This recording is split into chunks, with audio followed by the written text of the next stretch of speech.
Hello everyone, welcome back and thank you so much for joining me. Ge ska ba ka tše dimpe fela mo e leng gore re bolela ka tirelo kale le ka tše di botse tše e leng gore wa di dira re bolele le ka ena re mo lebogiše go se lekane le selo ka ge e le gore ra tseba gore tirelo ke lekgarebe la go phela le ikemela ka dinako tše dintši o a ipolelela ka bo yena.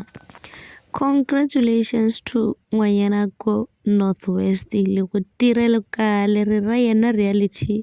TV star o e leng gore re mo tsebela ko Izingane Temple e le go le kgarepela Mpumelelo Mseleko go mme ra mo lebogiša ka se leng gore o se humane o tla ba le ko The Authentic Woman Summit gomme e le speaker gona mo ba re tlabele Team Fearless basadi ba ikemela basadi ba e ba le maatla gore ba kgone go ipolelela gomme ba bone gore o tirelo ko mongwe wa ba e leng gore ba ka ikemela ke mosadi e leng gore o emela lentswe la gagwe o kgona gore a ikarabele gare ga dilo tše dintšhi gomme re a mo re lebogiša ra re tiri le kgarebela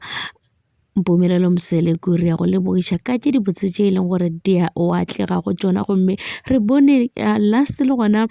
go na le